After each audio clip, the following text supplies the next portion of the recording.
여러분들 칭찬받고 환영받을 줄 알고 집에 들어갔는데 아내가 그냥 눈을 부라리면서 화를 내가지고 마음이 상했던 기억이 있으신가요? 한 번씩은 다 있으시죠? 김선호 집사님 그런 경우 있어요? 네?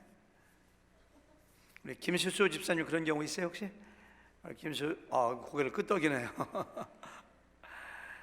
일주일 동안 멀리 나갔다가 출장 나가가지고 열심히 물건도 팔고 회사 일도 하고 그리고 돈도 많이 벌어가지고 그냥 집에 가면 아들 딸들이 아빠 하면서 품에 안기고 아내가 활짝 웃는 얼굴로 음식을 맛있게 놓고 어서 오세요, 정말 당신이 없으니까 빈자리가 너무 커요, 당신이 없으니까 잠도 안 와요 하면서 그런 아내를 기대하고 갔는데 웬일로 그냥 황소 같은 눈을 뜨면서 그냥 남편한테 뭔가 비난을 해요. 그렇게 늦게 오면 어떡해 한다든가, 아니 가 있는 동안에 전화도 못해요 한다든가, 아니 내 옷을 입고 가면 어떡해요 한다든가, 별거 아닌 거 가지고 그냥 막 화를 내면은 정말 참 남자들이 난감하죠. 김수 집사님 그런 때가 있다고 했는데 그런 경우는 어떻게 반응하세요? 일 같이 화를 낸다, 이 그냥 참는다, 3 한 대 맞고 만다, 어떻게 하세요? 응? 네? 2번 어떻게 해요? 참는다, 무릎 꿇고 빌고 참는다 이렇게. 정말 좋은 집사님이시네요. 그렇죠? 베드로 같은 집사님이십니다.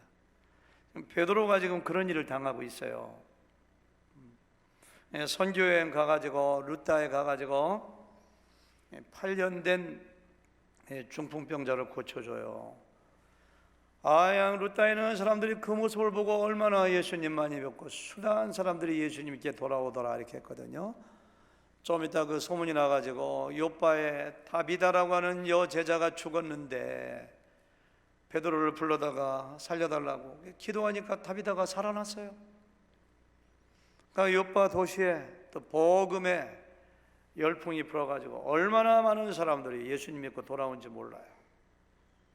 무두장이 구두라든가 그 가죽을 가공하는 그 무두장이 시몬의 집에 며칠 머물러 있는데 멀리 가이사라에서 고넬료가 사람을 보내오고 환상을 보잖아요. 보자기 환상을 3번씩이나 봐가지고 거기 가서 복음을 전했더니 가이사라에 로마 군대 장교 고넬료와 그의 가족들 친척이 다 예수님 믿어요. 그러니까 선교여행을 잘 끝내고 너무너무 많은 기적과 열매를 경험하고 자기의 모교에 예루살렘 돌아왔어요.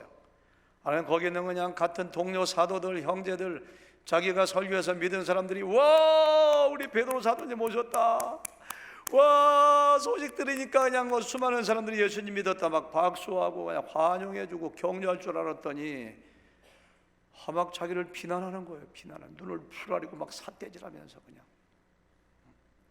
같이 한번 읽어볼까요? 11장 1절 말씀 다같이 시작. 유대에 있는 사도들과 형제들이 이방인들도 하나님의 말씀을 받았담을 들었더니, 이방인들도 하나님의 말씀 듣고 성령 받고 예수 믿어 구원받는 역사가 일어났다 그러면 그냥 와 축하합니다 할렐루야 이렇게 해야 되잖아요. 그렇죠? 근데 2절 보니까 다같이 시작. 베드로가 예루살렘에 올라갔을 때에 할례자들이 비난하여. 부부지간도 마찬가지고요, 교회에서도 마찬가지고요, 형제자매도 마찬가지고요, 비난받는 건 너무너무 힘들어요. 여러분들 평생 동안에 누구를 칭찬하고 격려하면 격려했지 내가 비난하는 사람은 되지 않는다고 결심해야 됩니다. 비난은 사탄이 하는 짓입니다. 사탄이. 성령을 모신 사람들은 격려하고 칭찬하고 위로하고 일으켜 세워주고, 근데 여기 있는 사람들이 전도하고 온 베드로를 비난하는 거예요. 뭐라고 비난하느냐? 할례자들이, 할례받은 사람들이 예수님 믿고 그리스도인 됐는데 그 사람들이 베드로를 비난하는 거예요. 3절 다같이 시작. 이르되 내가 무할례자의 집에 들어가 함께 먹었다니. 유대인들은 이방인들하고 교제하지 않습니다. 유대인들은 이방인들 집에 방문하지 않습니다. 음식을 같이 먹지 않습니다. 근데 베드로 구원받은 건 생각지도 않고, 당신이 어떻게 가이사라 가서 고넬료 이방인 집에 들어가서 음식 먹고 교제했다는데 사실이요? 당신 유대인 맞아? 당신 사도 맞아? 제정신이야? 어디 간 거야? 막 그냥 막 비난하는 거예요. 베드로가 얼마나 상처를 많이 받았을까요? 박수 받고 격려받고 칭찬받고 무용담처럼 어떻게 전도했는가, 어떻게 죽은 자가 살아났는가, 그냥 막 간증하면서 은혜를 나누는 생각하라고 돌아왔는데 세상에 자 이렇게 막 비난하고 삿대질하고. 베드로가 원래 참는 성격이 아닙니다. 한숨깔 하는 사람입니다. 생각하고 말하는 사람도 아니고 말보다는 행동이 앞서는 사람이에요.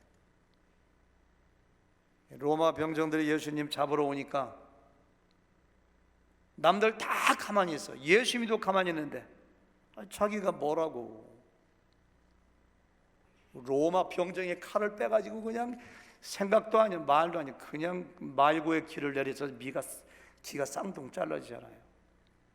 예수님이 안 고쳐줬으면 베드로도 십자가에 같이 달릴 뻔했어요. 풍랑이 오는데 예수님이 물 위에 걸어오르니까 그냥 뛰어들어서 자기도 걸어가. 행동이 앞서는 사람이야. 부활하신 예수님이 얘들아 고기 좀 잡았느냐 하니까 그냥 물에 뛰어들어서 헤엄쳐서 배 타고 천천히 간다고 행동부터 하는 사람이에요. 그런 성격을 가진 베드로가 수많은 사람들에게 비난받고 전도에서 돌아올 때 이렇게 모욕받았으니 가슴이 조마조마해요. 베드로 어떻게 할까? 저는 옛날 성격을 그대로 가지고 있다면은 성경에 이렇게 기록되는 게 맞아요. 베드로가 버럭 소리질러 그들을 같이 비난하여 이르되 이렇게 했을 것 같아요. 너희들이 정말 예수님 믿고 성령 받았는데 아직까지 그것밖에 안 되냐? 뭐 이렇게 했을 것 같아요. 이것들이 그냥 두고두고 보자니까 별말을 다 하네. 너희가 사도이고 예수님의 제자라면서 그렇게밖에 못하겠어? 하면서 말이죠. 너희들이 뭔가 아이고를 떠들어? 하면서 그러면 그냥 상대방도 더 감정이 생겨가지고 막 상승작용을 일으켜가지고서 아마 이 위기가 극복되지 않았으면은 기독교가 생긴 지 1년도 안 돼가지고 할례파 기독교, 비할례파 기독교 교단이 두 개로 나뉘어졌을 거예요. 그러면 서로가 싸우느라고 복음도 전거하지 못하고 이방을 향하여 땅끝까지 복음이 전진하는데 큰 방해를 받았을 것입니다. 베드로는 의외의 반응을 해요. 이거 배워야 됩니다. 우리가 4절 말씀 다 같이 시작. 베드로가 그들에게 이 일을 차례로 설명하여. 대단하죠?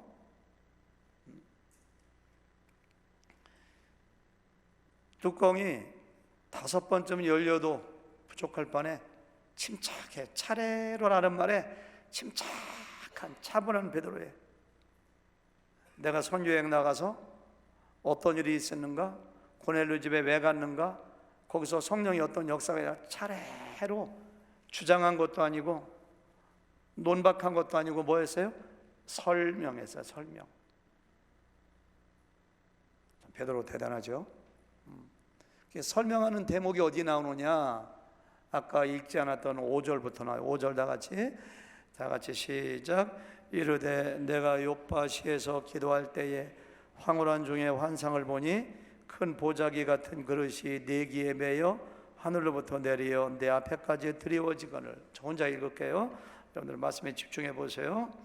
이것을 주목하여 보니 땅에 네 발 가진 것과 들짐승과 기는 것과 공중에 나는 것들이 보이더라. 또 들으니 소리 있어 내게 이르되 베드로야 일어나 잡아먹으라 하거늘 내가 이르되 그럴 수 없나이다. 주님 그럴 수 없나이다.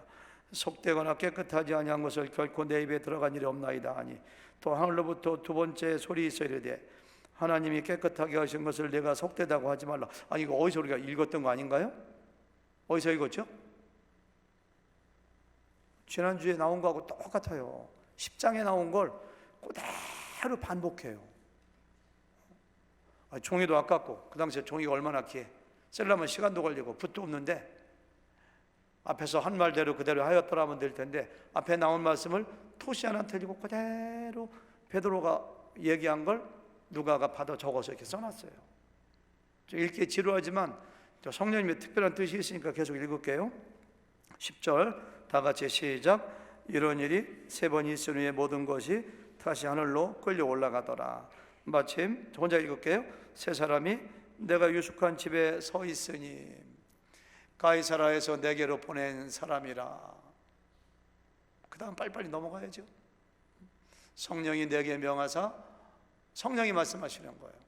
고넬료가 사람을 보내가지고 베드로 사도들이 오라는 데하니까 안 가려고 의심하고 있으니까 성령이 내게 명하사 아무 의심 말고 함께 가라 하심에 이 6 형제도, 자기가 함께 있는 6명과 증인으로 같이 간 거예요. 6 형제도 나와 함께 가서 그 사람의 집에 들어가니, 10장에는 6명이 갔다는 말이 안 나와요. 몇몇 명이 같이 갔다고 했는데 6명이라고 돼요. 그가 우리에게 말하기를, 그가 누구야? 고넬료가 우리에게 말하기를 천사가 내 집에 서서 말하되 내가 사람을 요파에 보내어 베드로라 하는 시몬을 청하라. 그가 너와 내 온 집에 구원받을 말씀을 내게 이르리라 함을 보았다 하거늘, 내가 말을 시작할 때 성령이 그들에게 임하시기를 처음 우리에게 하신 것 같이 오순절에 임했던 것처럼 그렇게 성령이 그들에게 임하는 거예요. 그 설명해 주는 거예요. 내가 주의 말씀에 요한은 물로 침례를 베풀었으나 너희는 성령으로 침례를 받으리라 하신 것이 생각나노라. 17절 다 같이 시작. 그런즉 하나님이 우리가 주 예수 그리스도를 믿을 때에 주신 것과 같은 선물을 그들에게도 주셨으니 내가 누구이기에 하나님을 능히 맡겠느냐. 내가 누구이기에 하나님을 능히 맡겠느냐. 그래 가서 복음 전했다. 그런 얘기 하는 거예요. 10장에 나온 얘기를 쓰는 사람도 힘들고 읽는 우리도 지루한데 똑같은 말씀을 베드로가 이야기한 것까지 좋아요. 근데 누가는 그걸 또 기록했어요. 성령의 감동을 받아. 이 똑같은 걸 뭐하러 기록했나? 베드로가 그만큼 차분하게 화내지 아니하고 그들을 비난하지 아니하고 그들이 설득하게끔 이해가 되게끔 설명했다는 것을 성령께서 우리에게 강조해서 보여주는 거예요. 굉장히 저는 중요한 포인트라고 생각해요. 이것이 누군가 나를 비난하거나 나를 공격하거나 내 마음에 안 맞게 행동하여 내 마음을 아프게 하거나 상처를 내면은 우리도 똑같이 공격하고 똑같이 화를 내거든요. 근데 베드로는 그렇게 하지 않았어요. 저는 베드로의 이와 같은 대화법을 자기 표현법 이렇게 불러요. 다 같이 자기 표현법. 제가 우리 어떤 분이 만약에 결혼한다고 하면은 꼭 오라고 해가지고서 하루에 2시간씩 한 달 동안 교육을 시켜요. 첫 번째가 대화법입니다. 혹시 여러분 중에 부부지간에 사이가 안 좋거나 갈등이 있으면 생각해 보세요. 대화가 잘 안 되고 대화법을 몰라서 싸울 경우가 굉장히 많습니다. 대화만 잘하면은 웬만한 갈등은 다 해결돼요. 대화법의 양축이 뭔지 아세요? 한 가지는 자기 표현법, 한 가지는 공감 능력. 이렇게 자기 표현법은 4가지 원리가 있어요. 그것만 기억하면 돼요. 자기 표현법. 첫 번째, 감정적인 반응을 자제하라. 누가 나를 아프게 하고 나를 공격하고 내 마음에 안 들게 했을 때 이 감정적인, 어디다 대고 그런 말을 해? 그것밖에 못해. 이게 좀 더 공격이 그러니까 감정적인, 그래서 감정적인 표현을 이렇게 절제해야 돼요. 감정적인. 누가 나를 아프게 하면 내가 얼굴에 벌써 얼굴이 막 일그러져. 그렇게 감정적인 표현하지 말라는 거예요. 상대방도 감정을 자극하고. 2번째는 뭐냐? 비난하거나 공격하지 마라 이렇게 했어요. 비난하거나 공격하지 마라. 3번째가 뭔지 아세요? 팩트, 사실을 중심으로 잘 설명하라. 네 번째가 뭔지 아세요? 최대한 그를 이해시키고 설득하라. 사람들은 그냥 공격부터 해. 막 그냥 똑같이 페이백해. 막 비난해. 그래가지고 그냥 마음이 더 상해가지고 그냥 상처가 상처를 낳고 그냥 상승작용을 일으켜가지고 나중에는 그래 그럼 헤어져 이렇게까지 나오고 그래 하면 누가 뭐 아쉬운 게 뭐 있어. 그게 막 어려워지는 거예요. 그게 자기 표현법이 그렇게 중요해요. 교회에 있다가 제가 아내한테 전화해가지고 여보, 내가 오늘 저녁 8시에 어디 교회에 가서 설교해야 되니까 내가 할 일이 많어. 교회에 있다가 7시에 갈 테니까 저녁 좀 준비해줘요. 알았어요. 빨리 오세요. 7시에 집에 갔더니 그냥 아내가 그냥 헐꿀 잠만 자고 있네. 실제 그랬다는 게 아니라 예를 드는 거예요. 아내가 그냥 골아 떨어져 잠만 자고 있어. 불 끄고. 나는 배고파 죽겠어. 빨리 샤워하고 막 설교하러 가야 돼. 그때 필요한 것이 자기 표현법이에요. 자기 표현법을 모르면은 아니 뭐하는 여자요 이게 이렇게 한다든가, 당신 왜 이렇게 게을러, 남자의 말을 남편 말을 우습게 알아 이거 아주 그냥 이렇게 한다든가 그러면은 큰 싸움 되는 거예요. 너무 피곤하면 내가 6시에 일어나서 밥 준비해야지 했다가 그때가 잘 수 있는 거지. 그러니까 그때 필요한 것이 감정적인 반응을 자제하고 공격하거나 비난하지 말고 팩트로 자기를 설명하면 돼요. 여보, 내가 8시에 어디 가야 되는데 배는 고픈데 어떡하지? 이렇게 내가 지금 배고프고 8시까지 가야 된다는 팩트를 explain, 비난이 아니라 공격에 설명하면 돼요. 그럼 아내가 죄송해요. 제가 6시에 일어나야 되는데 어제 철야기도 했더니 너희 밤을 새웠더니 너무 힘들어서 잠을 잤네. 죄송해요. 샤워부터 하세요. 제가 음식을 준비할게요. 10분 동안 샤워하고 나오니까 그냥 삼겹살 먹다 말은 거 쫑쫑 썰어가지고 상추 넣고 그냥 김치 해갖고 볶음밥을 고추장 넣어가지고 얼마나 맛있게 했는지 그냥 맛있게 먹고 아무 일도 없이 갔다는 그런 유명한 얘기가 있어요.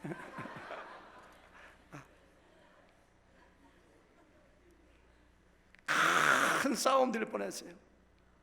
근데 자기를 감정을 자제하고 공격하거나 비난하지 않고 내 상황을 설명해서 잘 해결돼 가지고서 이렇게 아무런 문제 없이 더 방법이 있거든요. 이게 자기 표현법이에요. 자기 표현법. 아마 여러분들 이렇게 부부지간에 갈등이 많은 사람들은 그게 안 되는 사람 굉장히 많을 거예요. 화부터 내, 화부터 그냥 공격부터 해. 공격부터. 어떻게 이런 남자가 다 있느냐고. 그런 사람 손 들어보세요. 솔직히 할렐루야, 한 명도 없네. 승규 형제는 손 들었는데 결혼 아직 안 했어요. 이게 그때 장난으로 손 들면 안 돼요. 그렇지? 결혼 아직 안 했죠?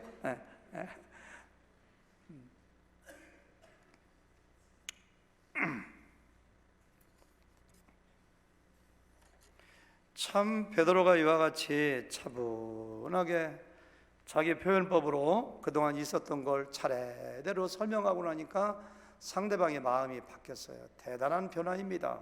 18절 같이 읽어볼까요? 마지막 절인데 시작. 그들이 이 말을 듣고 잠잠하여 하나님께 영광을 돌려 이르되. 이 잠잠한 것도 잘한 거지만 더 잘하려면 사과해야 돼요. 사도님 죄송합니다. 우리가 그런 걸 모르려고 화를 냈네요. 비난했네요. 그러니까 잠잠한 것도 잘한겨. 잠잠하여 하나님께 영광을 돌려 이르되. 관점의 대전환이 일어났습니다. 그러면 시작. 그러면 하나님께서 이방인에게도 생명 얻는 해결을 주셨도다. 와, 이방인도 구원받네요. 이방인도 성령 받네요. 이방인에게도 회개할 수 있는 특권 주셨네. 그 관점을 변화시켜 가지고 그들이 화합이 되고 하나가 됐다는 것을 알 수가 있어요.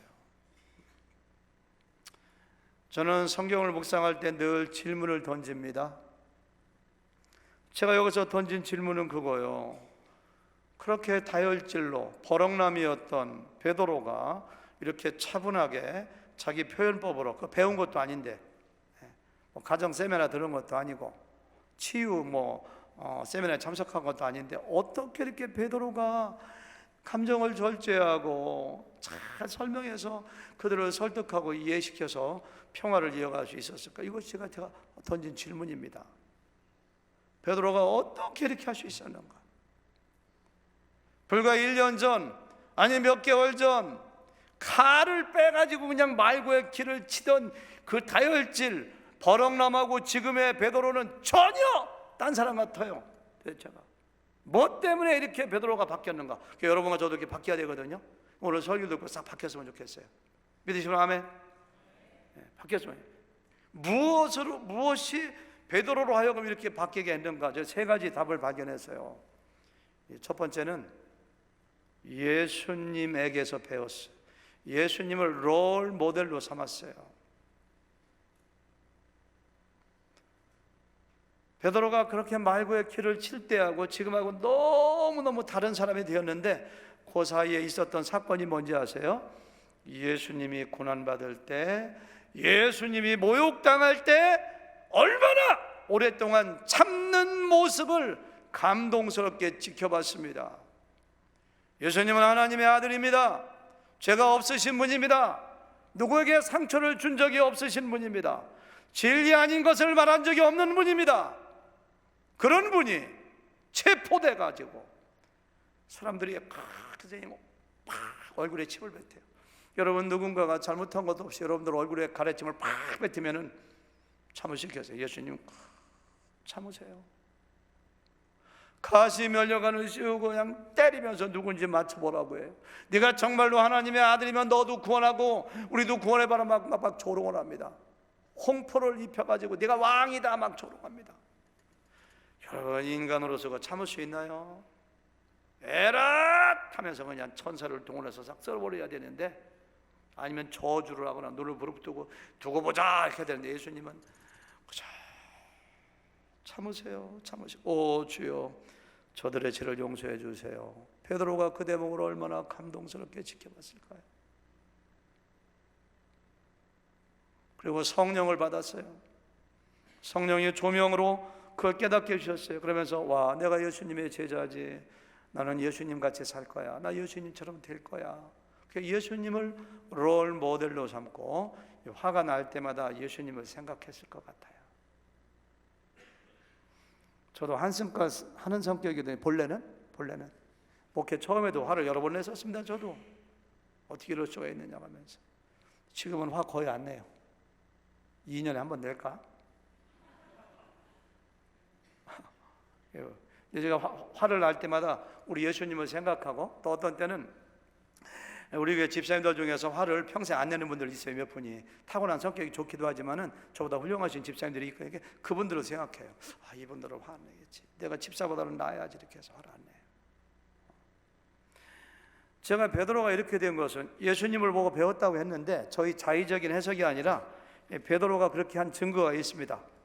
나중에 베드로 후서를 썼는데 베드로서 1장 4절에 보니까 이렇게 쓰고 있어요. 4절, 현대인 성경으로, 여러분이 세상의 파괴적인 정욕을 피하여 신의 성품에 참여하도록 하셨습니다.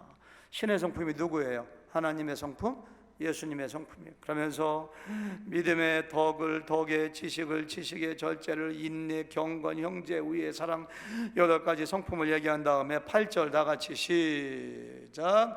이런 것들을 넉넉히 갖춘다면 여러분은 우리 주 예수 그리스도 아는 지식이 더욱 풍부해질 것입니다. 세 번역에 보니까 예수님을 닮아가는 열매가 풍성해질 것입니다. 이렇게. 그러니까 베드로는 예수님 닮아가는 거예요. 신의 성품, 예수님의 성품 닮아가는 거에 대하여 굉장한 관심을 가지고 예수님을 모델로 삼았어요. 그래서 그렇게 할 수가 있었던 거예요. 예수님 닮아야 돼요.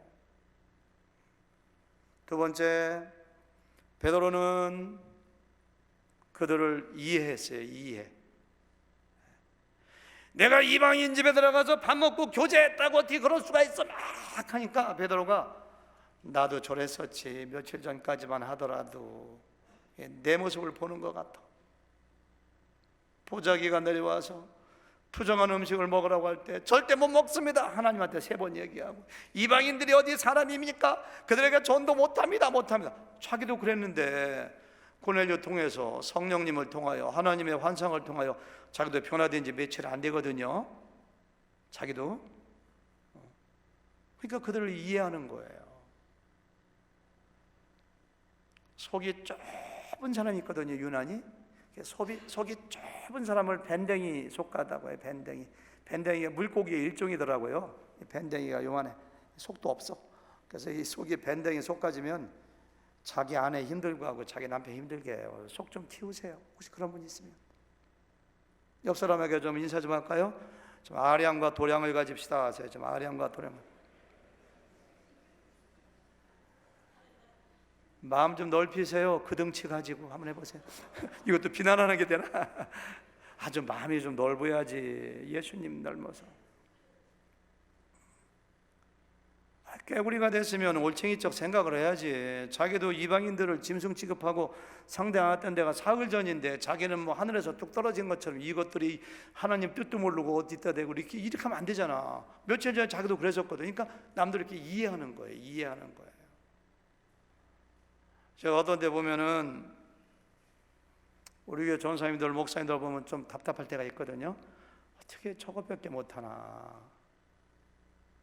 어떻게 사람 관계를 저렇게 하고 어떻게 또 설교를 저렇게 할까 답답할 때가 있어가지고서 책망을 애단치면 안 됩니다. 잘 지도해 주는 건 중요하지만, 왜? 생각해보니까 저는요 그 나이에 그분들보다 더 못해, 더 현찮은 사람이었었거든요. 올챙이 쪽을 생각해야지. 자기는 뭐 하루아침에 어떻게 된 것처럼 어떻게 그 나이에 우리 민누식 목사님 나이에 저는 민누식 목사님보다 훨씬 못해서요. 아까 2부 예배 그렇게 하니까 민누식 목사님 혼자 아멘 그러더라고요. 여러분, 너 좀 먼저 믿었으면은, 좀 처음 믿은 지 얼마 안 되고, 다 그렇지. 처음 믿었을 때 그런 말 하는 거 당연하지. 미숙한 거지. 그래서 이렇게 좀 아량을 가지고 도량을 가지고, 이게 베드로는 그랬어요. 나도 그랬었지. 며칠 전까지만 하더라도. 그러니까 화가 안 나. 세 번째는요, 베드로가 이렇게 성숙한 모습을 보일 수 있었던 세 번째 이유가 있다면은, 복음을 너무 사랑해요. 예수님을 너무 사랑해요. 교회를 너무 사랑해요. 그래서 복음을 위하여, 예수님의 이름을 위하여 고난받는 것을 당연하게 생각하고 오히려 기쁨으로 여기고 오히려 복으로 여겼어요. 영광스러운 것으로 여겼어요. 어떤 사람을 너무너무 사랑하면은 내가 그 사람 위해서 희생하고 고난받는 게 기쁨으로 여겨져요. 남편 없이 아들, 딸을 키우면서 아들, 딸 고등학교 보내고 대학 보내기 위해서 그냥 엄마 혼자 시장에 가서 일하고 그냥 푸성기 주워서 팔고 그냥 막 추위에 더위에 고생하고, 내 고생으로 생각이 안 돼요. 그게 왜? 교복 입고 학교에 가서 공부하는 내 아들을 생각하고 딸을 생각하고 이 아이들을 내가 너무 사랑하니까 고생인 줄 모르고 사는 게 마찬가지예요. 이것이 내 손자를 살리는 일이라면, 얼마 전에 편지가 왔는데 손자가 아파가지고 저한테 이런 피를 가진 사람이 있느냐고 그냥 막 전궁방방곡에 다 고생으로 여겨지지 않아요. 사랑하면. 베드로는 예수님을 너무너무 사랑하고 하나님을 너무너무 사랑하고 교회를 사랑하고 복음을 사랑하다 보니까 복음 증거하다가 오해받는 건데, 교회가 깨어지면 안 되는데, 그러니까 나를 비난하고 나를 공격해도 그 고생이 고생으로 여겨지지 않아요. 모욕이 모욕으로 여겨지지 않아요. 오히려 기뻐해요. 가끔 제가 목회하다 보면은, 우리 교회 그런 일 거의 없지만 가끔 몇 년에 한 번 성도와 갈등이 생겨가지고 상처를 받아가지고 도저히 제가 더 이상은 못 참겠습니다. 내가 나가든지 그 인간이 나가든지 목사님 어떻게 하면 좋겠습니까? 억울하고 분해서 그냥 펄펄 뛰는 가끔 보거든요. 그 얘기를 뭐하고 똑같으냐면은, 내가 교회를 사랑하지 않습니다. 내가 주님을 사랑하지 않습니다. 내가 복음을 사랑하지 주님을 사랑하고 교회를 사랑하면 그것도 기쁨으로 참아야죠. 베드로가 주님을 사랑하고 교회를 사랑해서 참았다는 증거가 있습니다. 저의 자의적인 해석이 아닙니다. 베드로전서 같이 보실까요? 베드로전서 2장 19절 이런 얘기예요. 베드로가 쓴 겁니다. 이것도 자기의 생각을 쓴 거, 사상을 쓴 거지. 시작. 부당하게 고난을 받아도 하나님을 생각함으로 슬픔을 참으면 이는 아름다우나. 부당하게 고난받는 거, 잘못한 거 없었네. 다 같이 시작. 죄가 있어 배를 맞고 참으면 무슨 칭찬이 있으리요. 그러나 선을 행함으로 고난을 받고 참으면 이는 하나님 앞에서 아름다우니. 이렇게 했어요. 나면서부터 안진병이 된 사람 고쳐주다가 그에게 복음 증거하다가 잡혀가지고 감옥에 가고 거기서 재판받고 거기서 어려움 당하고 밤새도록 감옥에서 있고 취조받고 나중에 얼마나 39대의 매를 맞고서 풀려났을 때 베드로가 한 말이 사도행전 5장 41절 다같이 사도들은 요한과 베드로 얘기하는 거예요. 시작. 사도들은 그 이름을 위하여 능욕받는 일에 합당한 자로 여기심을 기뻐하면서 공의 앞을 떠나니라.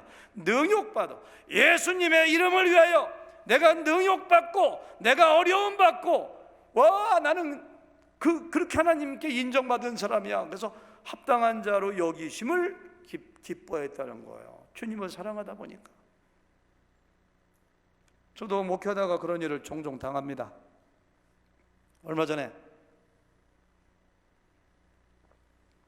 제가 한 것은 그분을 사랑해주고 인정해주고 격려해주고 칭찬해주고 세워준 것밖에 없어요. 그런데 저에게 어려운 얘기하더라고. 저를 막 모함하고 협박하더라고. 어떤 분이 담임 목사가 어려움 당하면 교회가 어려워지거든요. 우리 교회 지금 안수 집사님들 몇 분 모셔놓고 어떻게 하면 좋겠냐고 상의를 다 한 적이 있어요. 근데 그때 제가 굉장히 힘들었는데 지금 생각해 보니까 그런 걸 기뻐해야 돼요. 잘못한 거 아무것도 없어. 나는 그분 인정해주고 사랑해주고 근데 협박을 해. 나를 엉뚱한 거 가지고. 지금 생각해 보니까 그때 뭐 해야 돼요? 기뻐해야 돼요. 왜? 내가 그냥 목회하다가 별일을 다 당하네. 빨리 목회 이거 그만두든지 해야지. 그러면 안 된다는 거. 이게 내년에 그만두기는 그만두지만 그러면 안 된다는 거. 이게 왜? 내가 주님을 사랑하고 복음 위해서 고난받고 이렇게 해야 되기 때문에. 베드로가 그런 사람이었어.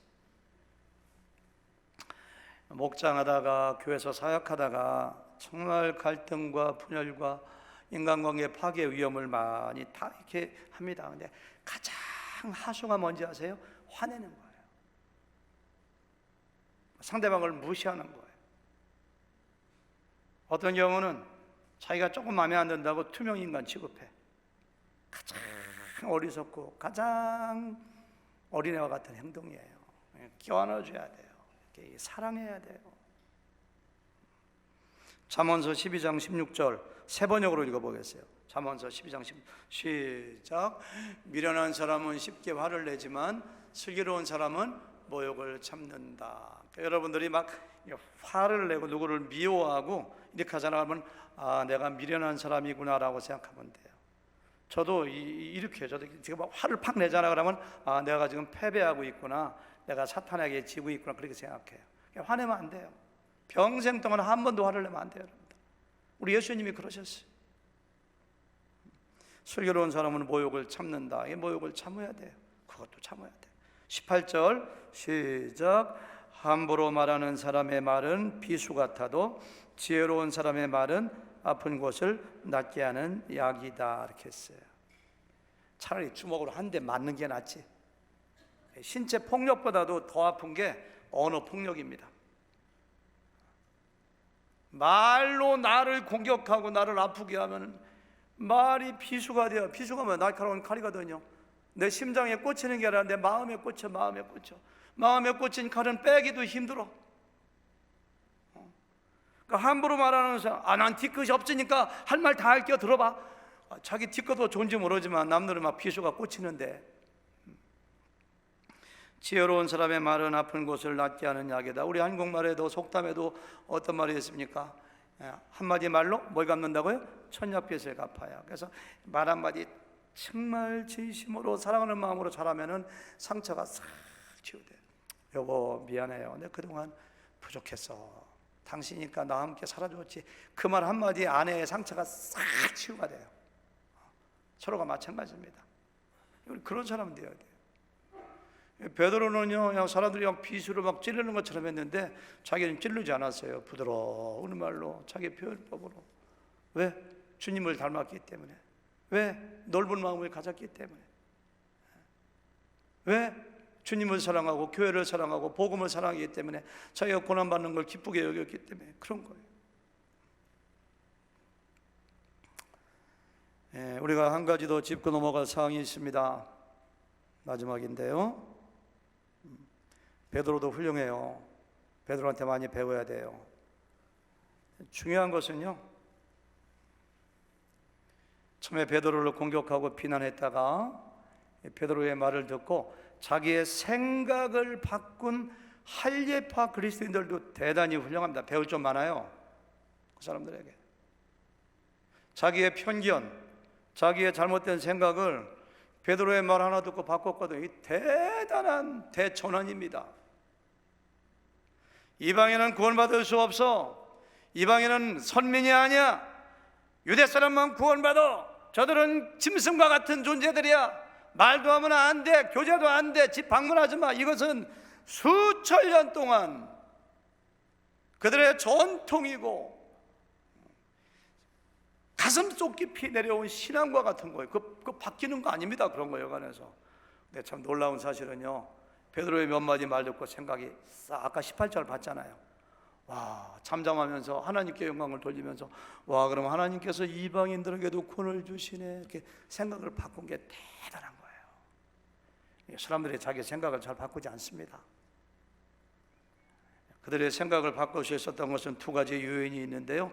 첫 번째는요, 베드로의 말을 경청했습니다. 베드로가 말할 때 토를 대지 않았어. 베드로 그렇게 잘못해놓고 뭘 이렇게 말이 많아, 조용히 해, 이렇게 하지 않았어요. 조용히 들었어요. 갈등을 해결하는 첫 번째가 잘 들어야 돼요.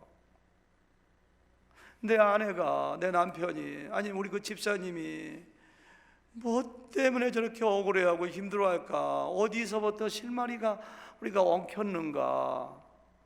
어떤 점을 오해하고 있는가? 어디부터 풀어야 되는가 알려면은 상대방 말을 잘 1시간이고 2시간이고 한 달이고 2달이고 들어서 파악을 해야지.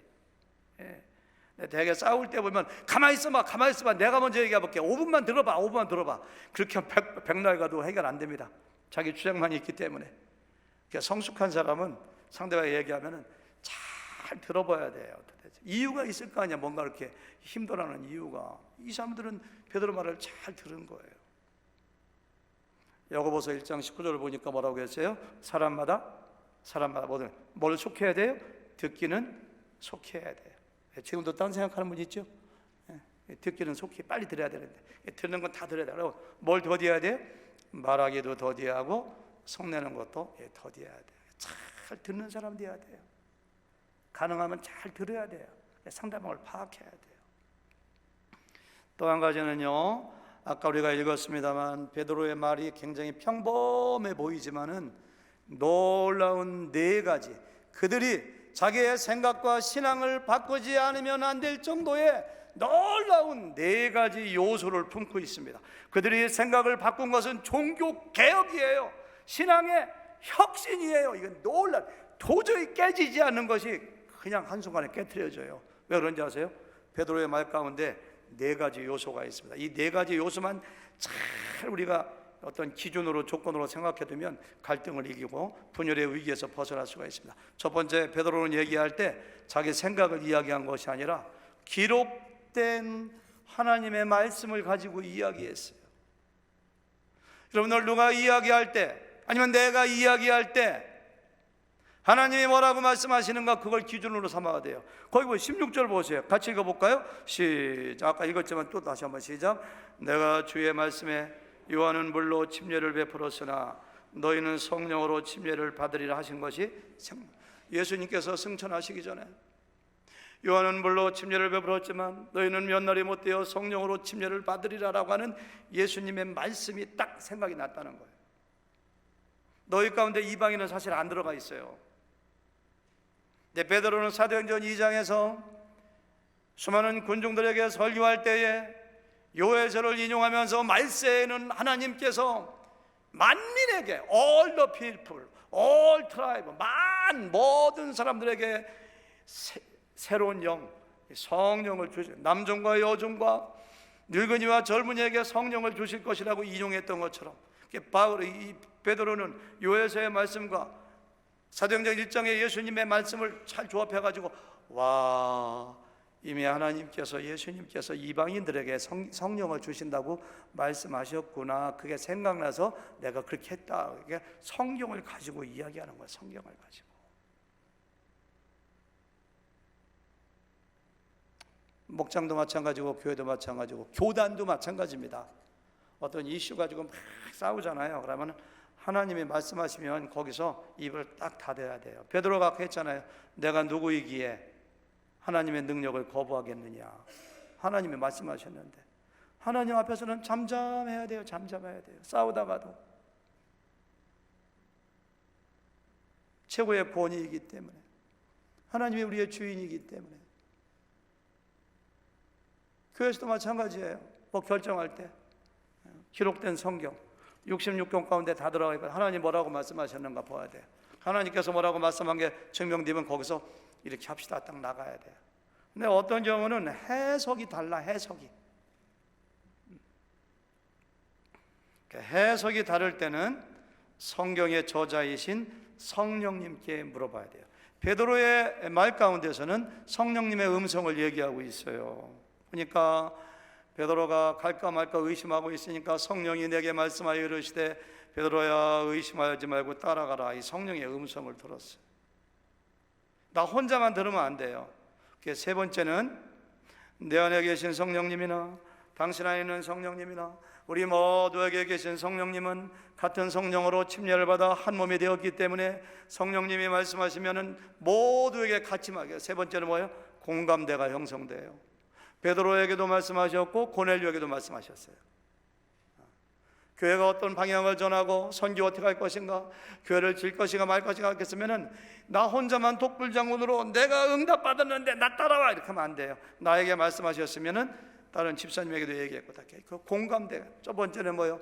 기록된 말씀에 뭐라고 했는가? 두 번째 성령이 뭐라고 하시는가? 세 번째는 공감대가 성령께서 우리 모두에게 말씀하시는가? 이렇게 생각해요. 마지막 네 번째가 뭔지 아세요? 성령의 역사가 나타나는가? 이렇게 했어요. 15절 말씀 다 같이 시작. 내가 말을 할 때 시작할 때 성령이 그들에게 임하시기를 처음 우리에게 하신 것 같이 오순절의 역사, 성령의 역사가 나타나. 요즘 말로 번역하자면은 성령의 열매가 나타나는가.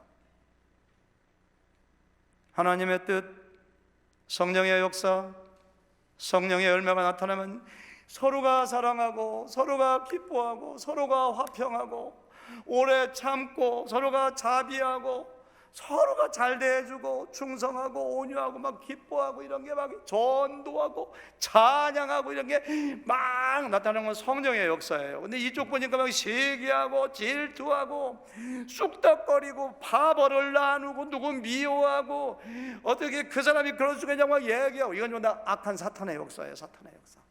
하나님의 뜻으로 결정되어 밀고 나갈 때 거기에 평화가 있는가, 기쁨이 있는가, 오래 참음이 있는가, 성령의 열매가 나타나는가, 이 네 가지 기준 꼭 기억하세요. 그 기준만 확실히 하면은 분열될 수가 없어요. 갈등이 생길 수가 없어요.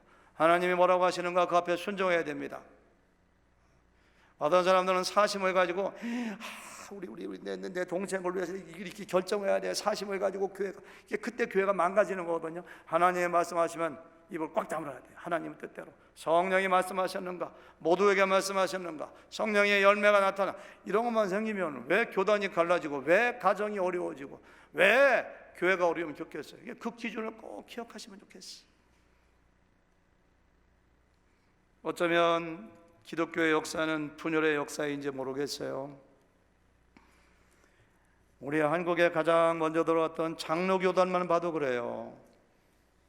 장로교단이 1885년 언더우드 박사에 의해서 처음 들어와서 장로교가 얼마나 큰일을 했습니까? 얼마나 부흥됐습니까? 전쟁 났을 때 1951년도에 하나였던 장로교가 두 개로 쪼개져요.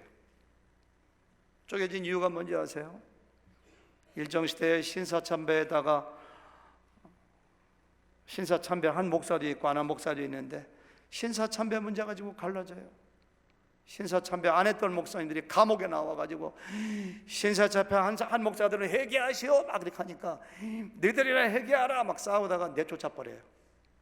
그래가지고 신사참배 문제로 내쫓아서 생긴 교단이 한국의 예장 고신측, 부산에 고려신학대학교가 있죠. 1950 전쟁 중에도 그렇게 갈라져요. 이 네 가지 법칙만 적용했다면 안 갈라졌어요. 그 다음에 1952년도에는 어떤 문제 가지고 싸우느냐면은 기장이 갈라져요. 기장이 거기서는 미국에서 공부하는 목사님들이 성서 비평학을 가지고 성경을 해석하니까 다른 목사님들이 자유주의가 됐다고 막 공격하니까 김재준 목사님 같은 분을 파면시키고 내쫓으니까 그럼 우리가 나가면 되지. 그래서 나가서 조선신학교, 지금의 한국신학대학이죠, 한신을 중심으로 해서 기독교 장로교가 그때 생겨요. 1952년도에. 1959년도에는 WCC 세계교회연합에 가입할 것이냐 말 것이냐를 가지고 또 싸워서 통합과 합동이 갈라지고, 침례교도 마찬가지예요. 1845년에 이 남침례교회가 침례교에서 갈라지거든요. 서로가 북침례교, 남침례, 노예 문제 가지고 갈라져요. 끝도 없어요. 이런 분열의 역사. 성결교, 감리교 다 마찬가지입니다. 가정도 마찬가지고 교회도 마찬가지고 이민교회 역사는 갈라지는 역사예요. 왜 그런지 아세요? 저는 이 네 가지 기준에 충실하지 않았기 때문에. 처음으로 그렇게 하지 말라고 교회 초기에 우리에게 보여주는 거예요. 성경에 뭐라고 기록되어 있는가 봐라. 성령의 음성을 들어라. 성령의 음성 들어서 일치될 때까지 기다려라. 성령의 아름다운 열매가 나타나는가 봐라. 그거 아니고 분열되면 안 돼요. 그러니까 우리 교회나 가정이나 목장이나 거기 이 원칙 가운데 분열과 갈등의 위기를 극복하고 복음이 땅끝까지 증거되고 하나님께만 영광 돌리는 가정, 목장, 교회, 여러분 또 사업터 되기를 주님의 이름으로 축원합니다. 아멘.